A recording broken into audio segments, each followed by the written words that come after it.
Assalamualaikum warahmatullahi wabarakatuh. Saya Muhammad Arsyad bin Rosli, berumur metrik 2190218 dari program Sarjana Muda Penerbangan, kelas Sains Lakuan Manusia.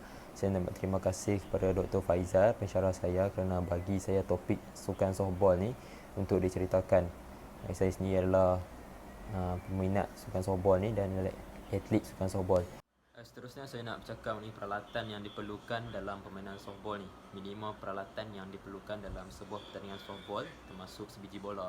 Softball menggunakan bola berwarna putih atau kuning dengan benang grip berwarna merah. Dulu kita guna bola warna putih, benang grip pun warna putih. So sarung tangan, glove dikenakan oleh seluruh pemain bertahan untuk menangkap bola. Sementara first baseman dan catcher mengenakan mitt. Beza glove dengan mitt ni, glove mempunyai jari sedangkan mitt tidak. Yang kedua adalah bat, kayu pemukul. Yang digunakan dalam pertandingan rasmi adalah bat khusus yang diperuntukkan untuk softball. Penentukan dan ciri bat yang boleh digunakan tertakluk dalam peraturan softball International Federation. Batter helmet dipakai untuk melindungi kepala seorang batter dari terkena bola semasa berada dalam padang permainan. Sementara itu, bagi seorang penangkap bola, catcher, mesti mengenakan pakaian pelindung, kita panggil protective gear. Yang ketiga adalah pakaian. Pakaian adalah uniform atau seragam. Tiap pemain menggunakan baju, seluar dan topi yang seragam atau yang berwarna dasar yang sama. Seterusnya saya nak cerita mengenai cara mainan softball ni. Softball ni dimainkan oleh dua pasukan di padang softball. Setiap pasukan minima memiliki 9 pemain dan selebihnya itu merupakan simpanan. Pemain terdiri dari 9 babak yang disebut inning. Di dalam satu inning, pasukan yang bertanding masing-masing mempunyai kesempatan memukul batting untuk melakukan run. Ketika pasukan yang menyerang mendapat giliran untuk memukul, seorang pelempar bola, ini pitcher, daripada pasukan yang bertahan melemparkan bola ke arah penangkap bola, catcher, dari pasukan yang bertahan juga, dengan sekuat-kuatnya agar bola itu tak dapat dipukul oleh pasukan yang memukul. Pasukan yang mendapat giliran memukul bergantian seorang demi seorang untuk memukul bola.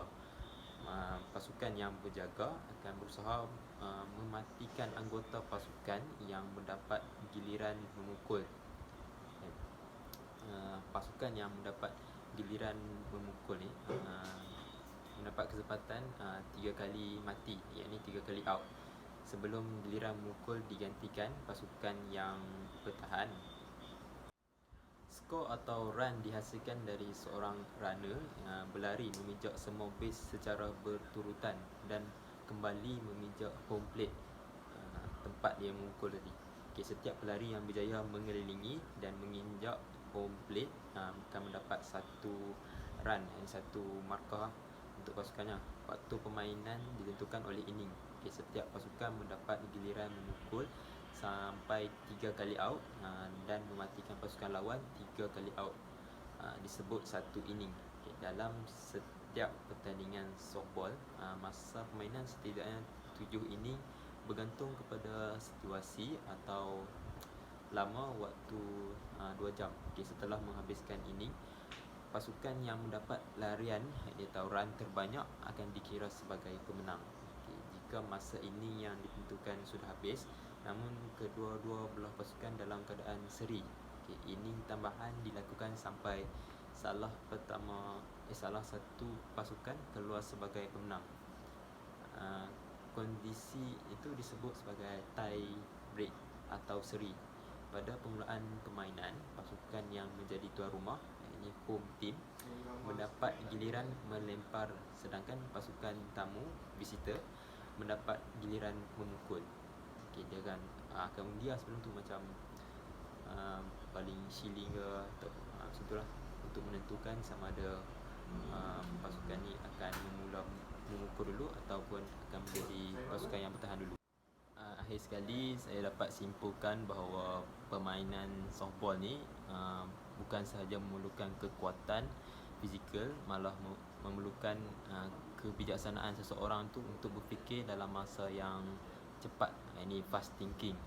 Sebab kalau seorang tu dia pandai main pun, atau pandai memukul bola ataupun pandai menangkap bola tapi tidak menggunakan kebijaksanaannya untuk mematikan pihak lawan yang sedang memukul bola, pasukannya akan kalah. Sebab permainan ni memang betul-betul memerlukan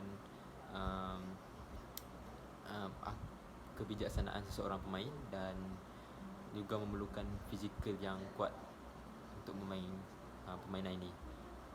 Tapi permainan ini mudah untuk dimainkan oleh setiap lapisan masyarakat.